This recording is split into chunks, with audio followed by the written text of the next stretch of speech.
아직까지 손이 부들부들 떨리고 매일 밤 악몽에 시달리고 있습니다. 참, 이 늙은 나이에 부끄럽기만 합니다. 톡톡 사연 즐겨보는데 인생 조언들을 많이 해주시더라고요. 저도 부끄럽지만 조언을 받고 싶습니다. 늙음하게 참으로 외로웠습니다. 아니, 사실 정확히는 처음 결혼이란 걸 했을 때도 외로웠습니다. 남편의 사랑 같은 걸 받지 못했거든요. 20살이 채 되기도 전에 결혼을 해서 3딸과 2아들을 키웠어요. 지금이야 20살에 결혼을 한다고 하면 사고라도 쳤냐는 이야기가 나오기 십상이었지만 저 때만 해도 20살에 결혼하는 게 그리 낯설지만도 않은 시대였습니다. 일찍 결혼해서 많은 아이를 낳는 것, 아이가 국력이었던 시대의 젊은 여성이었던 저는 남들처럼 대충 부모님 중매로 그리 잘나지도 나쁘지도 않은 또래 남자랑 일찍이 결혼을 했습니다. 너무도 힘든 나날이었어요.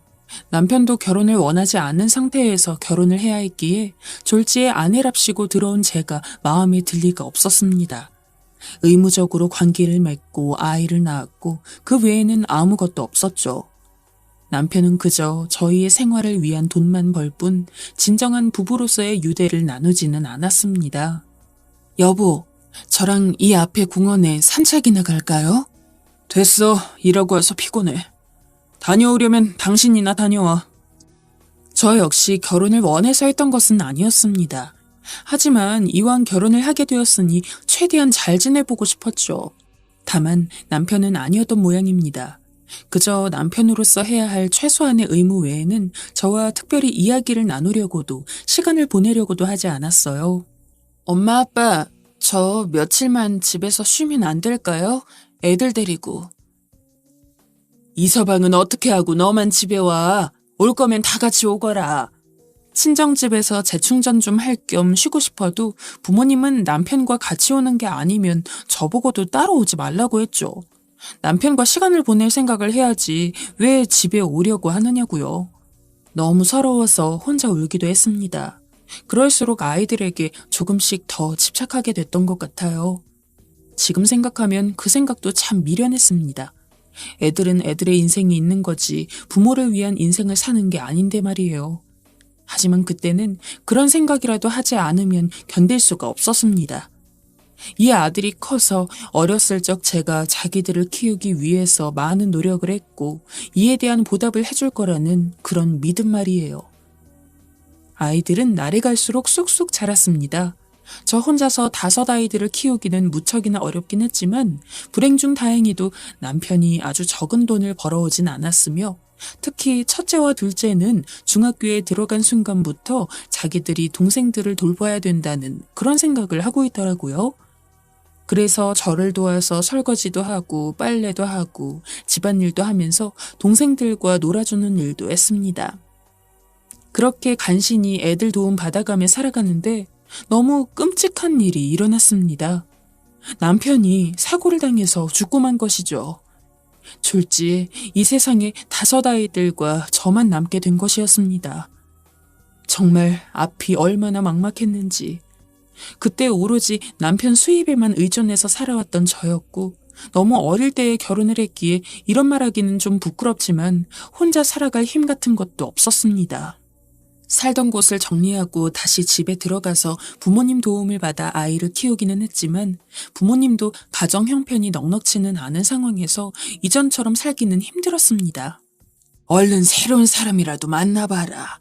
언제까지 혼자 살면서 애 5을 키울 수는 없잖니.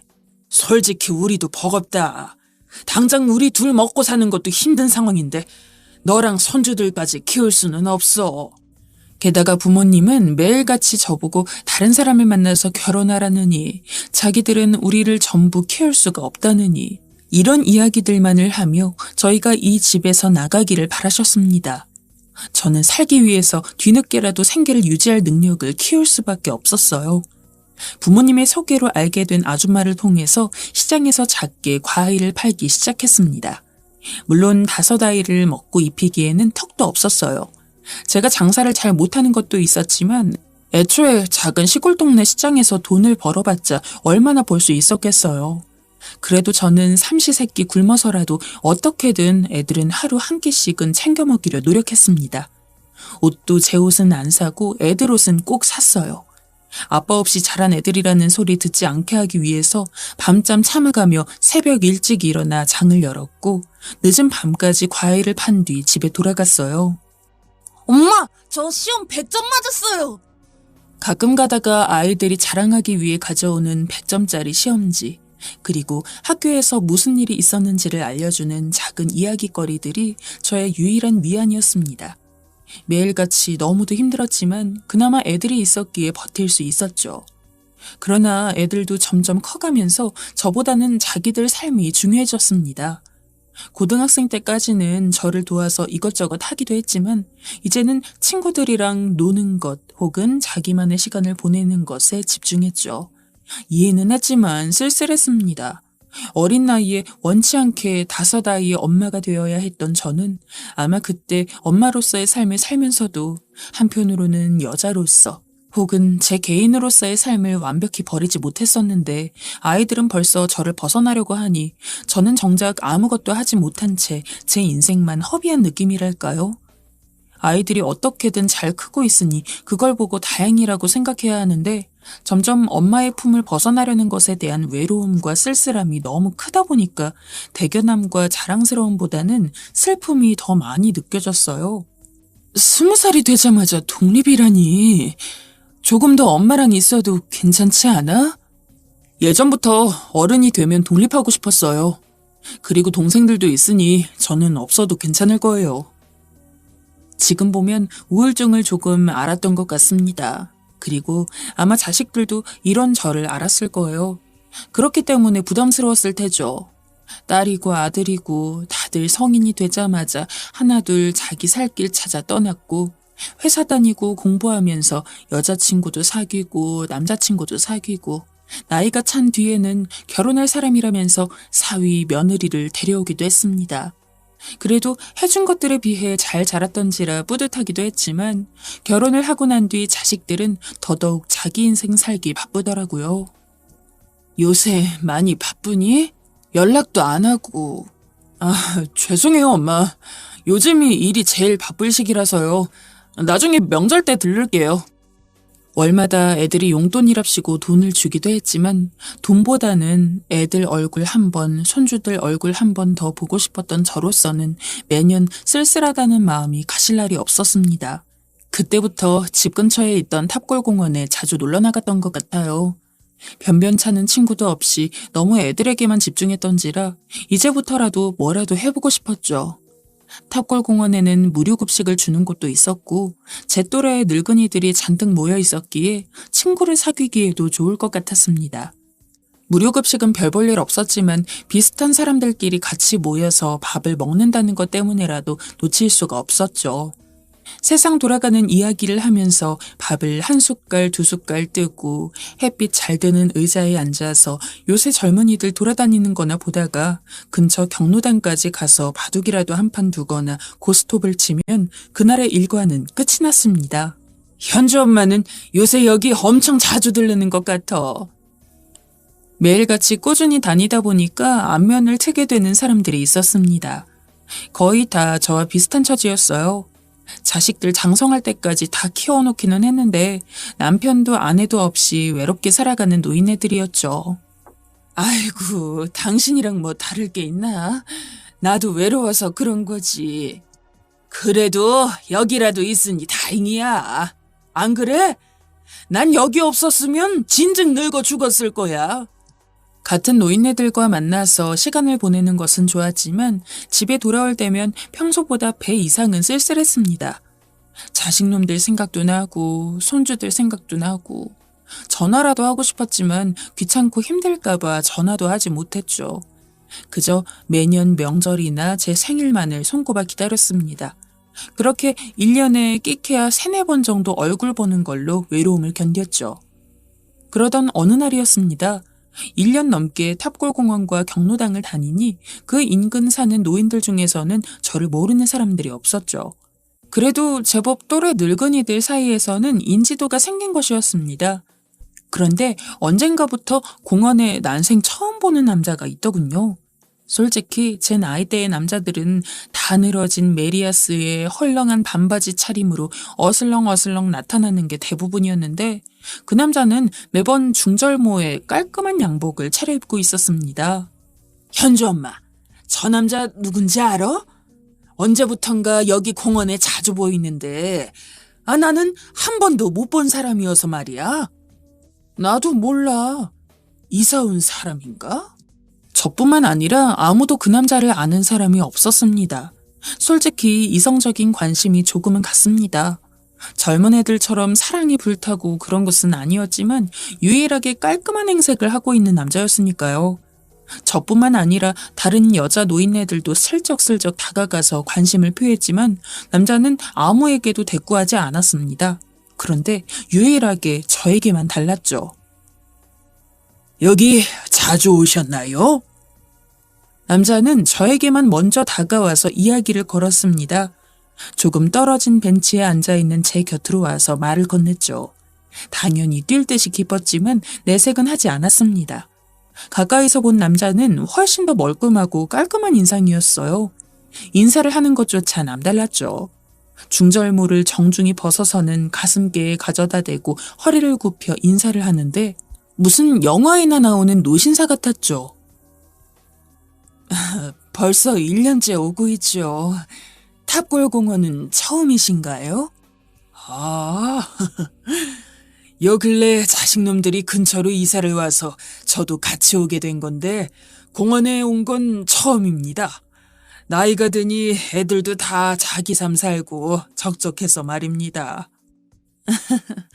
저도 그래요. 저는 자식놈들도 다 멀리 살아서 여긴 저 혼자인데 같은 노인네들이라도 안 보면 외롭고 쓸쓸하더라고요. 늙음학 인생이 다 그렇죠. 그래도 자식들 다 잘 커서 자기 인생 사는 거 보면 뿌듯하기도 합니다. 생긴 것도 멋있었는데 목소리도 무슨 성우 뺨치듯이 좋고 게다가 이야기를 나누는 내내 이렇게까지 말이 잘 통한다고 생각이 드는 사람도 없었어요. 다른 노인네들은 어떻게 저 양반이랑 말을 텄냐며 자기들이랑도 이야기 좀 하게 해달라고 했지만 저는 내심 우월감이 들었습니다. 그 잘난 노신사가 저와만 이야기를 한다는 점에서 말이죠. 물론 한 번 정도는 소개도 해줄 겸 자주 가는 경로당에 데리고 가보려고 했지만 남자는 경로당에는 관심이 없다며 지금처럼 공원에서 미숙 씨랑 대화하는 게 좋아요. 라고 했죠. 그렇게 그 노신사와 한 달, 두 달 만나는 시간이 늘어갔습니다. 그 기간 동안 저희는 무척이나 가까워졌죠. 저희 집에도 데리고 간 적이 있었을 정도였습니다. 요리를 해먹고 남자가 자고 간 적도 있었어요. 솔직히 이야기만 안 했지 사귀는 거랑 별다를 바 없었다고 생각합니다. 저는 점점 경로당에 가는 날도 줄이고 공원에서 남자를 만나면 느릿하게 한 바퀴 거닐다가 따로 식사를 하거나 혹은 저희 집으로 가서 시간을 보내기 일쑤였습니다. 현주 엄마, 요새 왜 이렇게 안 와? 얼굴 까먹겠소. 놔둬. 요새 현주 엄마 웬 멀끔한 노인네랑 만나잖아. 황혼 결혼하게 생겼는데 경로당에서 고스톱이나 치고 있게 생겼어. 이제라도 새 출발해야지. 주변 또래 할망구들이 부러운 티를 냈지만 그네들 말대로 저는 더 이상 한가하게 다른 노인들이랑 놀고 있는 것보다는 새로 만난 그 남자와 시간을 보내는 것이 더 중요했습니다. 서로 전화번호도 교환해서 혹시 만나지 못하는 날이면 하루에 몇 시간씩 전화를 하기도 했죠. 그렇게 만나길 한 반년 정도였을 겁니다. 그날도 남자의 연락을 받고 나갈 약속을 잡는데 오늘은 마음의 준비를 하고 와요. 라더군요. 갑자기 무슨 일인가 싶어서 평소보다 조금 더 준비를 하고 나갔는데 어느 날처럼 양복을 입고 나온 남자는 저에게 오자마자 꽃다발을 하나 건네주었습니다. 어머, 갑자기 이게 웬 꽃다발이에요? 이거 주려고 마음의 준비를 하라고 했어요? 평생 한 번도 받아보지 못한 꽃다발이었습니다. 남편은 물론 그 누구에게도 이런 꽃을 받아본 적이 없었죠. 하지만 남자가 준비한 건 꽃다발이 전부가 아니었습니다. 품에서 작은 케이스를 꺼내더니 열어서는 반지까지 하나 보여주었죠. 우리 결혼합시다. 당신이랑 지내면서 내 평생 이렇게 행복했던 적이 없던 것 같아요. 당신이 내게 준 행복만큼 남은 시간은 내가 당신을 행복하게 해주고 싶습니다. 솔직히 결혼하고 싶다는 마음이 없는 것은 아니었습니다. 하지만 저나 그 사람이나 나이가 있는 만큼 그저 지금처럼 만나고 데이트하는 듯한 시간을 보내는 것만으로도 충분하다고 생각하기도 했습니다. 그랬기에 그 꽃다발과 반지는 더욱더 감격스러울 수밖에 없었습니다. 긴 시간 동안 한 번도 사랑받지 못하고 살아왔다고 생각했는데 그래도 누구나 인생에 한 번쯤은 다른 사람으로부터 과분할 정도의 사랑을 받을 수 있구나라고 느꼈습니다. 게다가 남자가 가져온 다이아 반지는 가격만 5천만 원이 넘는 거라고 하더라고요. 내 프로포즈를 받아주지 않아도 좋습니다. 하지만 이 반지만큼은 당신이 가졌으면 좋겠어요. 앞으로 내가 살면 얼마나 더 살겠습니까? 전 부인이랑 헤어지고 다시는 사랑할 수 있는 사람을 만나지 못할 거라고 생각했는데 이렇게 당신을 만나게 되었습니다. 당신과 이별하고 나면 이제는 정말로 내게 다른 사람은 없겠죠. 그렇게까지 이야기하는데 어떻게 그 남자의 마음이 진심이 아니라고 생각하겠습니까? 원래부터도 마음에 담아두고 있던 사람이었지만 그 진심 어린 고백은 누가 들었어도 가슴이 동하지 않을 수 없었을 겁니다. 저는 당연히 남자의 마음을 받아주었고 저희는 본격적으로 결혼을 생각하며 관계를 유지하게 되었죠. 물론 결혼식을 올리거나 하는 건 아니었습니다. 하지만 같은 집에서 살 준비를 하고 자식들에게 서로의 존재를 알리며 앞으로 죽을 때까지 함께 살 것이라고 이야기 정도는 하기로 했습니다. 내가 원래 살던 아파트는 지금 전세를 주었어요. 전세 끝날 때까지 잠시 아들 집에 살고 있는데 계약은 1년 뒤에 끝나니 그때는 내 아파트에서 같이 삽시다. 그때까지는 당신이 살고 있는 빌라에서 사는 게 어때요? 남자의 제의에 저는 동의했습니다. 태어나서 한 번도 남편과 행복한 결혼 생활을 기대해 본 적이 없었는데 진짜 결혼을 했던 남편과는 남보다도 못한 사이로 지냈으면서 이렇게 늦은 나이에 만나게 된 사람과 가정을 꾸리게 될 거라고는 생각도 못했죠. 함께 사는 걸 준비하면서 정말 매일매일이 행복하고 설렜습니다. 프로포즈를 받고 딱 일주일 뒤 저희는 동거를 시작했어요. 여보, 오늘도 같이 산책이나 갈까요? 함께 살게 된 뒤로 남자는 저를 여보라고 불렀습니다. 진짜 결혼한 느낌이었어요. 경로당 노인네들한테도 신이 나서 자랑을 했죠. 새 시집을 갔다고 말이에요. 다들 저를 부러워하는데 하루하루 시간이 가는 게 아까울 정도였습니다. 남자는 집에서도 무척이나 가정적이었어요. 아침에 저보다 일찍 일어나서 가볍게 식사를 하자며 미리 밥을 차리기도 했고 제가 청소나 설거지를 하고 있으면 꼭 뭐라도 일손을 도우려고 했죠. 물론 그것만은 아니었습니다. 서로 적당한 거리에서 만남을 가지고 있을 때는 한 번도 하지 않았던 부탁을 같이 살게 된 뒤로 할 때가 있었죠. 내가 급히 돈이 필요한데 혹시 좀 빌려줄 수 있을까요? 돈의 단위는 적게는 수십만 원부터 많게는 몇백만 원에 해당했습니다. 하지만 돈을 빌리는 횟수가 그리 잦지 않았고 저는 남자를 철석같이 믿고 있었으며 너무나 사랑했기 때문에 돈을 빌려줬어요. 어차피 앞으로 죽을 때까지 평생 같이 살기로 했는데 그깟 돈 없는 것도 아니고 있으면서 못 빌려줄 이유는 없었으니까요. 게다가 소액의 경우는 며칠 안 지나서 갚기도 했기 때문에 더더욱 문제가 없었습니다. 하지만 한 가지 서운한 점이 하나 있었어요.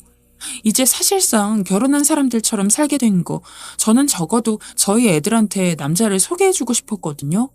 하지만 남자는 아직은 너무 이르다며 거부했습니다. 뭐가 일러요? 어차피 이제 남은 여생을 평생 함께 할 건데 지금이 딱 적기 아닐까요? 우리 애들도 그렇고 당신 아이들도 그렇고 지금 자기 삶 사느라 바쁠 텐데 우리도 조금 더 여기 적응하고 함께하는 것에 익숙해진 뒤에 소개를 받는 게 좋을 것 같아요. 그래도 나는 최대한 빨리 소개해주고 싶은데 그 마음 모르는 거 아닙니다. 나도 빨리 내 자식들한테 당신을 평생 함께할 마지막 아내라고 소개하고 싶고 당신 아이들한테도 그런 동반자로서 소개받고 싶어요. 하지만 그만큼 신중한 관계인 만큼 시간을 들이는 것이 더 좋을 것 같다는 말이죠. 듣고 보니 납득이 아예 안 가지는 않는 말이었습니다.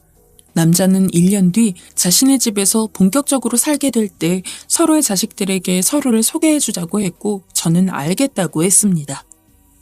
그 뒤로는 별다를 것 없는 나날들이 이어졌습니다. 하지만 딱 동거한 지 반년 정도 되었을 때쯤 남자는 점점 큰 돈을 빌려가기 시작했습니다. 저로서도 돈이 없어서 허덕일 정도였죠. 그동안 아이들로부터 받은 생활비를 쓸 곳이 없어서 모아두었던지라 그간 돈을 빌려달라는 요구에 대해서는 그 돈으로 충당해오고는 했는데 이제는 그 돈조차 떨어져갈 지경이었습니다. 또 돈을 빌려달라고요? 이전에 빌려간 돈도 아직 다 안 갚았잖아요. 저도 이제는 돈이 없어요. 아들 녀석이 사업을 확장하는데 이 돈만 있으면 이제 최종적으로 일을 할 수가 있다고 해요. 그 사업 재개하면 그간 빌려간 돈은 한 번에 돌려줄 수 있는데 이번만 어떻게 안 될까요, 여보? 아휴, 돈이 얼만데 그래요? 5천만 원이면 될 것 같아요. 그동안 빌려준 돈들 중에서도 가장 큰 돈이었습니다. 당장 5천만 원을 어디서 구하나 싶어서 막막해하다가 하는 수 없이 자식들에게 전화를 돌려서 조금씩 돈을 모았고 친하게 지낸 노인들한테도 돈을 빌렸습니다. 그리고 조금 모자란 건 그나마 제 통장에 남은 돈을 싹 다 끌어서 5천만 원을 채웠습니다. 그리고 바로 남자에게 입금을 해주었고 남자는 연신 제 볼에 뽀뽀를 하며 저밖에 없다는 등 제 덕분에 큰돈 벌 거라는 등 온갖 사탕 발린 말들을 해주었죠. 얼굴도 한 번 못 본 남자의 자식이었지만 사랑하는 사람의 아들인 만큼 잘 되기를 바랐습니다. 하지만 여보, 어디 있어요? 여보! 조금 늦음하게 일어났는데 집에 남자가 없더군요. 평소 한 번도 제가 자고 있을 때 나간 적이 없었기에 의아했지만 가게라도 갔거나 혼자 산책이라도 돌고 오려나 보다 싶어서 조금 기다렸습니다. 하지만 1시간, 2시간이 지나도 남자는 돌아오지를 않았죠. 그쯤 되니 걱정이 돼서 전화를 걸었는데 세상에 불과 어제까지도 멀쩡히 전화가 됐었던 번호가 갑자기 없는 번호라고 하는 겁니다. 하늘이 노래지는 것 같아서 급히 집안을 뒤졌는데 옷이며 신발이며 남자가 저희 집에 살 때 가져온 물건들은 전부 사라져 있었어요. 제가 아무리 멍청했어도 그쯤 되니 알겠더군요. 저한테 돈을 뜯어내고 도망쳤다는 것을요. 그 길로 바로 경찰서에 가서 신고를 했습니다. 마침 둘이 같이 찍은 사진도 있었기에 경찰에게 얼굴도 보여주었습니다. 그런데 그 남자가 사기 전과만 10범이 넘는 상습범이더라고요. 저처럼 결혼을 빌미로 같이 살자고 해서 돈을 빌리고 어느 정도 돈을 빌리고 나면 그대로 잠수를 타는 수법이었습니다. 언제 잡힐지 모르니 너무 기대하고 있지 말라는 경찰 말에 집으로 돌아오다가 문득 남자가 처음 주었던 그 다이아 반지가 생각이 났죠. 급한 대로 그거라도 팔아야겠다고 생각하고 집에 들러서 금은방에 갔으나 그 반지 역시 가짜였습니다. 5천만 원은커녕 5만 원도 채 되지 않는 가짜였죠. 솔직히 지금 제 평생의 인생이 너무 허망합니다. 자식들한테 이야기하면 저보고 왜 그랬냐며 힐난할까봐 이야기도 하지 못하고 있어요. 이제 슬슬 애들한테 돈도 갚아야 할 텐데 미치겠습니다. 제 인생은 대체 왜 이런 걸까요? 제가 살면서 무슨 죄를 지었길래 한평생 애들 뒷바라지만 하다가 제 인생은 찾지도 못하고 니껏 사랑이라 여겼던 남자에게서는 사기만 당하고 사는 낙이 모두 사라졌습니다. 쪽팔려서 탑골공원도 경로당도 못 가고 있어요. 예전처럼 다시 집에만 박혀 있는데 하루라도 빨리 이 사태를 해결하고 싶습니다. 그 남자는 언제 잡히는 걸까요? 제 돈은 돌려받을 수 있는 걸지. 아무것도 확정되어 있지 않으니 매일 걱정만 앞섭니다. 요새 불면증도 생겼고 밥도 못 먹어서 살이 볼품없게 빠졌는데 그 무엇도 결단을 내릴 수 없는 제가 너무 한심합니다. 여러분들이 만일 지금 저와 같은 상황이라면 어떻게 하실 건가요? 차라리 지금이라도 자식들한테 이야기를 해야 할지, 아니면 어떻게든 제 선에서 해결책을 찾아야 할지 선택을 못하겠습니다. 혹시 우연찮은 기회로 제 이야기를 듣게 되셨다면 부디 도움 주셨으면 좋겠습니다.